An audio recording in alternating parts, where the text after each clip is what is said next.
नमस्कार खबर जबर को स्वागत करछि नीलिमा। पश्चिमबंगे राजनैतिक हिंसार उग्र रूप बीजेपी राष्ट्रीय अध्यक्ष जेपी नड्डा और तांको सह जाउथुबा अन्य दलीय नेतांको उपरे तृणमूल कांग्रेस कर्मी को जोरदार आक्रमण। मध्याह्न से कोलकाता निकटे थिबा डायमंड हार्बर को जाउथुबा बेले 200 रु अधिक टीएमसी समर्थक एकत्रित होई बीजेपी नेतांको गाड़ी उपरे ढेला पत्थर वर्षा करथिले। अधिकांश गाड़ीर काच भांगी जाइथिबा बेले वरिष्ठ नेता मुकुल राय और राज्य प्रभारी कैलाश विजय वर्गिया आहत होइतिबा दल अभियोग करछि। बीजेपी एने मुख्यमंत्री ममता बनर्जी को दायी करिथिबा बेले ममता कहिसंती बीजेपी नाटक करुछि। देखंतु पश्चिमबंग राजनीतिर एही विकट चित्र किभली प्रतिशोध परायण होई बीजेपी नेतांको गाड़ी उपरे टेका पत्थर माड़ करुछंती टीएमसी कर्मी।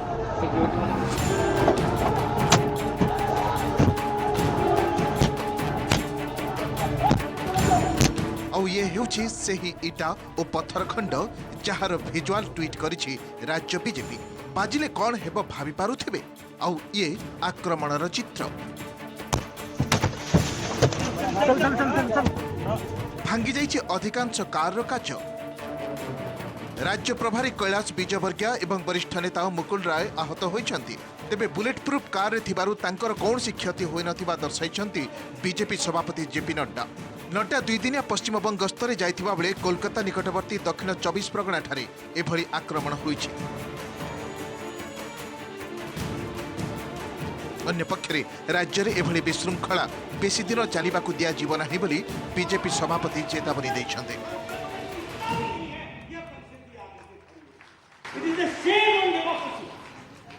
ये प्रजातंत्र के लिए शर्म का विषय है। पुलिस का राजनीतिकरण हो रहा है तो सच में कल से देख रहा हूं। प्रशासन नाम की चीज ही नहीं। There is no administration. प्रशासन कोलैप्स कर चुका है, कहीं दिखता नहीं है। এই নরেন্দ্র মোদী বাবুদের সরকার শুধু পরিকল্পনা করে, নাটক তৈরি করে, নিজে তৈরি করে ঘটনা ভিডিওতে সাজিয়ে সব মিডিয়ায় পাঠিয়ে দিচ্ছে। আজকে কৃষি আন্দোলনটা যাতে দানা বাঁধতে না পারে তাই মনে রাখবেন নাটঙ্কি খেলা চলছে। लोके ठेंगा और टेका पत्थर धरी नड्डांक कार को आक्रमण लगी जगी रहिथिले। एहा सत्वे पुलिस सेमानकु अटकाइबा लगी उद्यम करि नथिबा अभियोग करिसंती राज्य बीजेपी मुख्य दिलीप घोष। नड्डांकु जेड श्रेणीर सुरक्षा सत्वे पुलिस तांको गाड़ी को सुरक्षित जीवारे सहायता न करी नीरवद्रष्टा साजिथिबा घोष कहिसंती। केंद्रमंत्री धर्मेंद्र प्रधान भी ट्वीट करी पश्चिमबंग रे टीएमसी कर्मी को हिंसाकांड को निंदा करिसंती। एहा बीजेपी नेतांको सुरक्षा रे चरम त्रुटि बोली लिखिसंती धर्मेंद्र। अन्य पक्षरे गृहमंत्री अमित शाह घटना संपर्क में रिपोर्ट मागी। 8 जन हॉस्पिटले आছেন। ফটুগঞ্জে এখনো কিছু লোককে আটকে দিয়েছে মারপিট করে, সবাই বৈঠকে পৌঁছতে পারেননি। যারা পৌঁছেছেন তার মধ্যে বহুজন মার খেয়েছেন, আহত হয়েছেন। ভারতীয় রাজনীতির এটা সবচেয়ে কলঙ্কময় দিন, কালো দিন। আমার মনে হয় এই ঘটনার জন্যই টিএমসি সরকারকে এখান থেকে বিদায় নিতে হবে। और मेरे ड्राइवर को चोट आई है, सिक्योरिटी को चोट आई है, मुझे भी चोट आई है। और मैं समझता हूँ कि अराजकता की हद है ये। बंगाल में क्या किसी राजनीतिक दल के राष्ट्रीय अध्यक्ष का इस प्रकार स्वागत होता है क्या? मैं बंगाल की जनता से पूछना चाहता हूँ। यहाँ पर डेमोक्रेसी की स्थापना करना है और मैं समझता हूँ जनता की जवाबदारी है। It is absolutely lie because after this government came they don't even inform the state government who is coming and who is going, and this is the first time that the law and order is very much in state subject. But unfortunately, with every leader you will see that CRPF or central agency is there. Paschim Banga विधानसभा निर्वाचन जेतिकी पाखे आसुची राज्य रे राजनैतिक हिंसा सेतिकी उग्र हेबारे लागिछि। गत 7 तारिख रे सिलीगुड़ी रे बीजेपी पक्षरु आयोजित उत्तरकन्या अभियान अवसर रे व्यापक हिंसाकांड घटिथिला। एथिरे जणे बीजेपी कर्मी मृत्यु भी होइतिला। पुलिस गुली रे दलीय कर्मी मृत्यु होइतिबा बीजेपी अभियोग करिछि। तेबे हिंसाकांड उस्काइबा अभियोग रे पुलिस बीजेपी नेतांक नाँ रे मामला रुजु करिछि। 2019 साधारण निर्वाचन में बीजेपी 68 लोकसभा आसन जीति पश्चिमबंग में निजर आविर्भाव आभास देथिला। एहा पठर दल टीएमसी रो मुख्य प्रतिद्वंदी भाव ठिया होइछि। आ 2021 विधानसभा निर्वाचन में दीदी हाथरू क्षमता छड़ाई नेबाकू योजना करछि बीजेपी। निर्वाचन को आ 4 रु 5 मास समय बाकी थिले भी दल एबेठारू राजनैतिक कार्यकलाप को जोरदार करछि। फଳରେ अनेक स्थान रे दल को टीएमसी कर्मी विरोध सम्मुखीन हेबाकू पड़छि। एमिति कि बहु संख्यार कर्मी को जीवन देबाकू पड़लानी। राज्य में राजनैतिक हत्या और हिंसा बढ़ी चलिथिबा बेले टीएमसी किंतु बीजेपी रो अभियोग को खंडन करि आसुछि। मुख्यमंत्री ममता बानार्जी गड़े धसई पशिबा लगी बीजेपी जेबेठू अंटा भिड़ी यार नेता और कर्मी को तृणमूल कांग्रेस कर्मी आक्रोशर शिकार होगाकू पड़ी। यहाँ नहीं दुई पक्ष मध्य नियमित संघर्ष घटुची।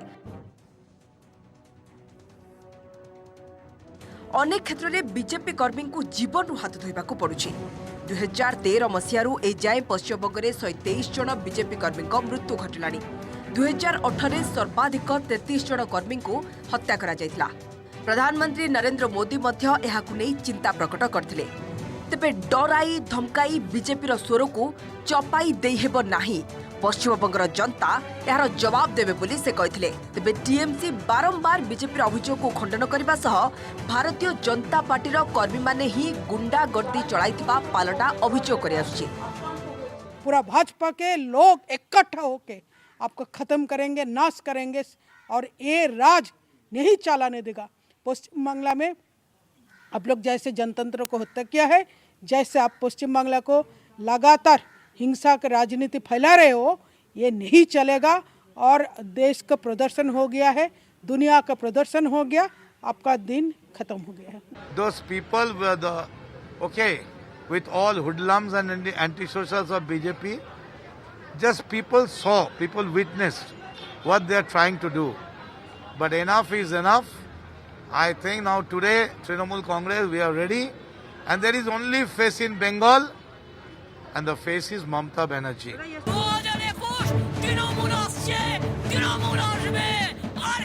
टीएमसी जनक पर जड़े बड़ नेता दल छाड़ी बीजेपी सामिल होती। याद्वारा बीजेपी शक्ति वृद्धि होगा सह ममता गड़ दुर्बल होबार लगी। खासकर दलीय सांसद और विधायक माने पद्म धरुथिबारु टीएमसी सांगठनिक स्थिति दुर्बल होगा सह जराधार कमुथिबा कुहाଯାଉଛି। याकु नै ममता विचलित होगा स्वाभाविक। बीजेपी तांको दल को भांगिबाकू उद्यम करथबा निकटरे मेदिनापुर में आयोजित रैली रे दीदी अभियोग करथिले। ए सबु राजनैतिक आरोप प्रत्यारोप भितर राजनैतिक हिंसाकांड किंतु चिंता बढ़ाई। দেখুন কিভাবে দল ভাঙছে, কিভাবে টাকা করছে, কিভাবে সরকার ভাঙছে, একটার পর একটা সরকার ভেঙেছে এই সব করে। আর একটা কথা বলি যে মনে রাখবেন যে যতই চেষ্টা করুক না কেন এবং যতই এভাবে সরকারকে এবং অন্যভাবে ভাঙবার চেষ্টা করুক না কেন, আমাদের আজকের মিটিং থেকে একটা শপথ 2021 আমাদের। एपटे बीजेपी को रोकवा लगी दीदी राज्य में गोटे पर गोटे नुआ योजनार शुभारंभ कर आज से निजर 10 वर्ष शासन हिसाब देवा सह पश्चिमबंगवासी आस्था बजाय रखा उद्यम कर। Bureau report OTV. साकार दिशारे नुआ भारतर नुआ स्वप्न देशर नुआ संसद भवन निर्माण लगी भूमि पूजा करिसेंती प्रधानमंत्री नरेंद्र मोदी। ब्रिटिश साम्राज्यवादर छवि को इतिहास करी नुआ भारतर नुआ छवि को आग को आनिबा लगी आत्मप्रकाश करिबो नुआ पार्लियामेंट बिल्डिंग। 2022 स्वाधीनता दिवस रे नुआ पार्लियामेंट कार्य आरंभ करिबो बोली लक्ष्य रखा जायछि। आजर भूमि पूजन कार्यक्रम रे मोदी सह गृहमंत्री अमित शाह, प्रतिरक्षा मंत्री राजनाथ सिंह समेत अन्य मंत्री किछि मित्र राष्ट्र प्रतिनिधि अतिथि भावे जोग देथिले। नुआ भारत नुआ संसद भवन पाखापाखि 100 वर्ष परे गणतंत्र नुआ मंदिर निर्माण लगी भूमि पूजा।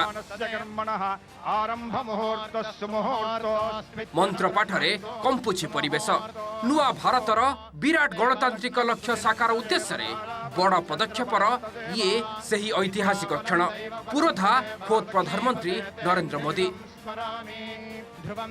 पारंपरिक रीतिनीति रे भूमि पूजा सहित सबु धर्मर श्लोक और मंत्र पाठरे पूरी उठिथिला परिवेश वातावरण रे खेली जाउथिला भारतीयतार बास्ना संबोधन रे प्रधानमंत्री कहिथिले आजिर दिन भारतीय गणतंत्र पाई माइल खुंट नुआ संसद भवन एकविंश शताब्दी रे आत्मनिर्भर भारतर प्रतीक हेब भारतीय लोकतांत्रिक व्यवस्था सारा विश्व पाई आलोकवर्तिका दिन आसिब निश्चित सारा विश्व कहब भारत हेउछि गणतंत्रर मां। पुराने संसद भवन ने स्वतंत्रता के बाद के भारत को दिशा दी तो नया भवन आत्मनिर्भर भारत के निर्माण का गवाह बनेगा। आने वाली पीढ़ियां नए भवन को देखकर गर्व करेगी कि ये स्वतंत्र भारत में बना है। आजादी के 75 वर्ष का स्मरण करते हुए इसका निर्माण हुआ है। भव्य हेब देशर नुआ पार्लियामेंट भवन वर्तमान अट्टालिका भली एहाकु वृत्ताकार नुहे बरं त्रिभुजाकार कराजिबो। अट्टालिका उपरे शोभा पाइब जातीय चिन्ह अशोक स्तंभ। पार्लियामेंट हाउस इस्टेटर प्लॉट नंबर 118 रे 64,500 वर्ग मीटर अंचल रे संसद भवन निर्माण कराजिबो। नुआ बिल्डिंग 4 महला विशिष्ट हेबो। एथिरे 120टी ऑफिस गृह रहिबो।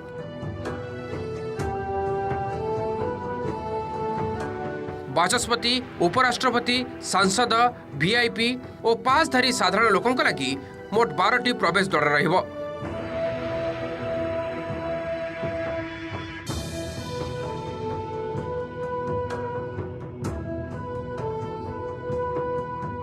नुआ संसद भवन रे 888 लोकसभा और 384 राज्यसभा सांसद बसी पारिबे।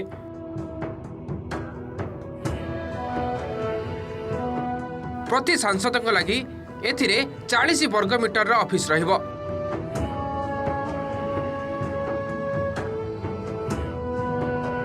अन्य पक्षरे मिलित अधिवेशन बेले 1224 जन सांसद बसी पारिबे। तासह पब्लिक गैलरी सीट संख्या मध्य वृद्धि पाइबो।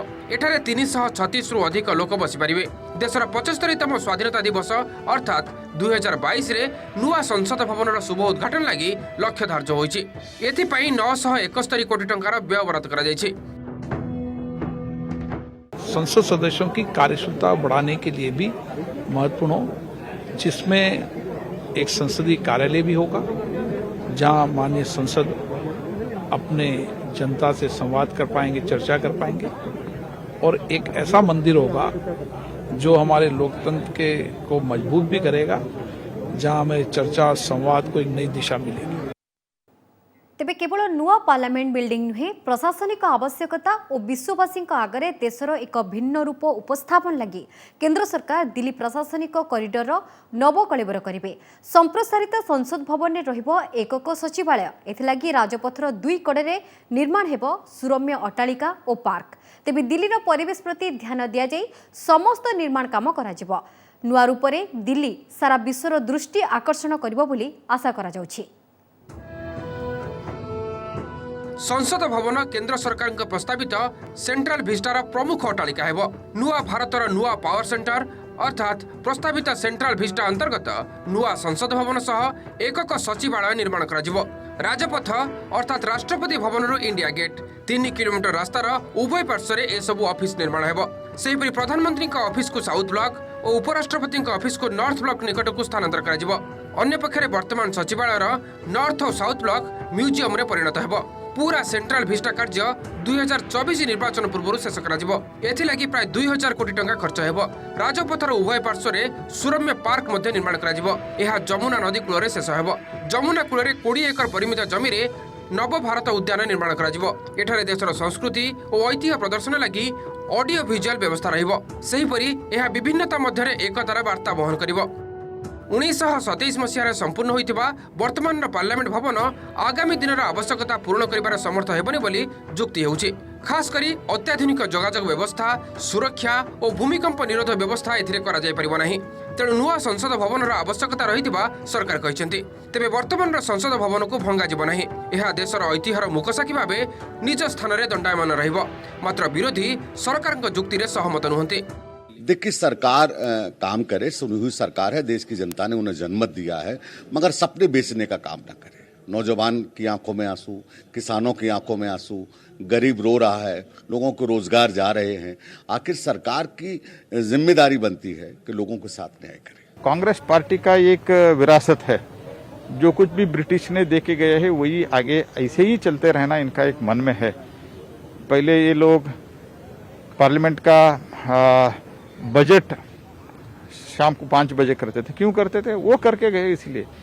दिल्लीर प्रदूषण स्थिति को देखि केन्द्रर एही महत्वाकांक्षी प्रकल्प को विरोध करी सुप्रीम कोर्ट रे मामला रुजु होईछि। प्रकल्प लगी बहु पुरातन और ऐतिह्य संपन्न अट्टालिका भंगा जिबा सह बहु संख्यक गछ कटा जाय पारे बोली आशंका करा जाउछि। मामलार चूड़ांत शुणाणी होई नथिबा बेले केन्द्र सरकार प्रकल्प को नहीं आगक बढ़िबा हेतु सर्वोच्च कोर्ट खपायबा सह गभीर असंतोष व्यक्त करथिले। तेबे भूमि पूजा उत्सव लगी अनुमति देथिले मध्य वर्तमान स्थिति रे कोनोसी अट्टालिका न भांगिबा और गछ न काटिबा को निर्देश दैछन्ते। Bureau report OTV. Andhra Pradesh Paschim Godavari जिलार एलुरु सहर में अजणा रोगर आतंक। कोरोना महामारी समय देह सामान्य असुस्थ हेले मनरे हजार चिंता पशुवा बेले इस सहरर 500 अधिक लोक गत 5 दिन भितर विभिन्न प्रकार स्वास्थ्य समस्या सहित हस्पिटाल भर्ती हेले। केते जण बारंबार फिट्सर शिकार हेउतबा बेले जणे असुस्थंकर जीवन भी जाइथिबा सूचना मिलिछि। आतंकित आंध्रप्रदेश एलुरु डराउछि अजणा रोग। पिलाठारु बुढ़ा पुरुष महिला काहाकु छाड़ुनी। 5 दिन भितर 500 अधिक असुस्थ हेलेनी। अति कम रे जनक जीवन भी गलानी। लक्षण कथा कहले कहार मुंड बुलाउछि, कहार मुंड बिंधुछि तो आउ कहाकु प्रबल बांति। किछि पिलांको आखि पडुथवा बेले किछि जनक ठारे स्नायु समस्या मध्य देखा देउछि। केते जण अचेत होई पडुछन्ति। गत 5 दिन भितर 500 अधिक लोक एभली स्वास्थ्य समस्या सहित हस्पिटाल रे भर्ती होतरे मध्य एसबुर किंतु कारण जणा पड़नी। फल आंध्रप्रदेश एलुरु सहर और पार्श्ववर्ती ग्रामांचल को यह अजणा रोगर भय खाई गोड़ाऊछि। एलुरु सरकारी चिकित्सालय अधिकांश चिकित्सा करा जाई छड़ा जाउथले मध्य किछि गुरुतर को विजयवाड़ा और गुंटूर स्थानांतर करने को पड़ी। तेबे धीरे धीरे चिकित्साधीन संख्या कमुवा एलुरु हॉस्पिटल सुपरिटेंडेंट कहते। So gradually the panickiness in the public is coming down, and also the incidence of cases are also coming down, and the severity of symptoms are also coming down. So several steps were taken from state government as well as from the medical and health department, and we invited more specialists from the institutes in the state and specialists from the reputed institutes. पश्चिम गोदावरी जिला एलुरु सहर में एभली अजणा रोग में अंतत जनकर मृत्यु घटिथिबारु एवं किछि लोक थरे सुस्थ होई पुणी फिट्सर शिकार होतबारु घटनार जटिलता आंध्र सरकार को मध्य चिंतार पकाई दैछि। मुख्यमंत्री वाईएस जगनमोहन रेड्डी घन घन हस्पिटाल परिदर्शन करने सहित स्थिति समीक्षा भी करुछन्ति। राज्य स्वास्थ्य मंत्री ए कालीकृष्ण श्रीनिवास मध्य असुस्थों को भेटी स्वास्थ्यावस्था कथा पचारि बुझिछन्ति। स्थानीय अंचल मेडिकल कैंप करा सहित घर को घर बुली लोकंक रक्त नमूना संग्रह करा जाउछि। Majority of the patients are recovering well after just one episode of seizures. So that is actually a very good sign, and only few patients, like 3 or 4 patients, have come with repeated seizures. And mortality till now we just have one patient who had unfortunately expired. So considering that aspect, this might not be as serious, and I would like to suggest general public also not to be panic. 5 दिन है क्रमागत लोक मैंने असुस्थ हो चली हेले यार कारण खोजी पाऊना डाक्तर कहीं से असुस्थ हो पड़ते से नहीं जोरसोर एवं तदंत चलाई विभिन्न राज्य तथा केंद्रीय संस्थार विशेषज्ञ टीम। प्राथमिक भाव किसी संभाव्य कारण सामना को आछि। कहीं अजणा रोगर शिकार होती एलुरवासी हठात असुस्थ हो पड़ार कारण कौन यह जानिबाकू एलुरु अंचल में परीक्षा निरीक्षा चलाई एकाधिक डाक्तर एवं विशेषज्ञ team. Indian medical association, national institute of nutrition, WHO, Delhi एवं पुणे NCDC एवं दिल्ली एम्स अजणा रोगर कारण जानिबाकू असुस्थंक रक्त एवं मूत्र सहित स्थानीय अंचल पानी, पनीपरिबा, क्षीर एवं अन्य खाद्य पदार्थर नमूना मध्य संग्रह करुछन्ति विशेषज्ञ टीम। गोटे स्थान में बा किछि निर्दिष्ट समूह में एभली असुस्थता देखा देइथिले कारण खोजिबा सहज होइतांता हेले एहा एलुर विभिन्न अंचल में देखा जाउथारु एथिपय अधिक समय लागिबो बोली कहा जाउछि। Randomly, scientifically, we selected around eight areas. We are collecting from affected and non-affected area also.